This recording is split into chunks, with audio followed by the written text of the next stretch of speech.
روژا 28 ماه 11 2022 سال درباس بوی مالا پنابرکی جروج اوای کردستان لکامپا باریکای سلیمانی به شورتک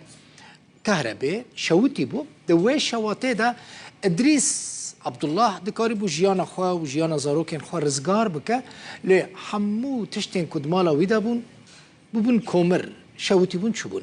ادریس پشتی شواتا مالا خواه جه 4 ریکخستنان دا خواه آلیکاریه کرده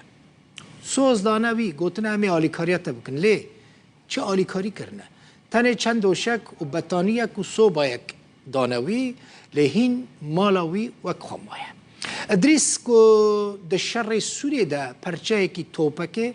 لیکتبو بریندار ببو د بیجه د شواتا مالاوی ده همو بلگین وی ین سوریه ین عراق شوتین و چون نتنه دوکومنتو بلگین وی لی د مالاوی ده 4500 دلار امریکی هبونه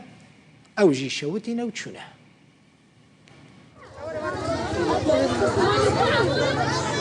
خانووی پەنابەرێکی ڕۆژاوای کوردستانە لە کەمپی باریکەی سلێمانی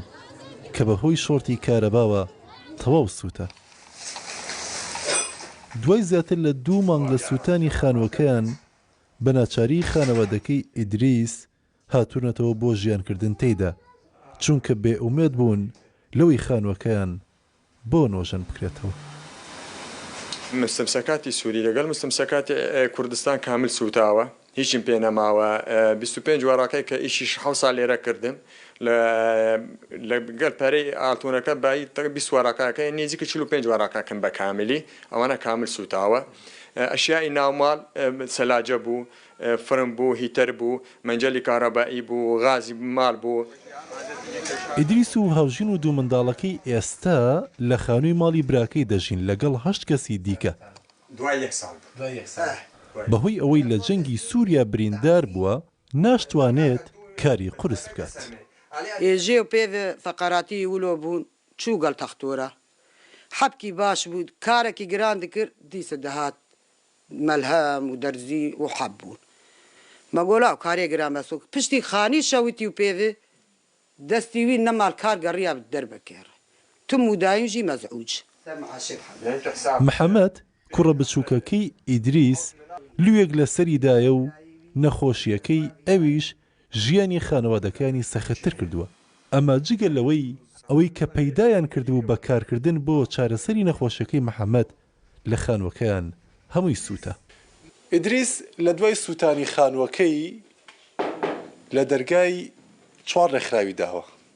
بەڵام کەسیان ئەوها دەرگایان لێ نەکردوێتەوە تا ئێستا بە هەمویان توانیویانە تەنها چەند بەتانی و دۆشەک و زۆپا و تەباخ و مەنجەڵێکی بدەنێ لە کاتێکدا ئەو هەموو پێداویستیەکانی ناو ماڵەکەی سوتاوە. داواکاریەکانی بەڕێوەبەری کامپی باریکە بۆ قەرەبووکردنەوەی خانووەکەی ئیدریس ئەویش بێوەڵام بووە. بەداخەوە لەبەرەوەی ئێستا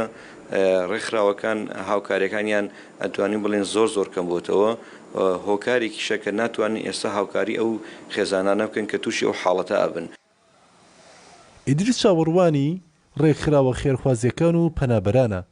تاوەکو چارەیەک بۆ گرفتاری خۆی و خانەوادەکەی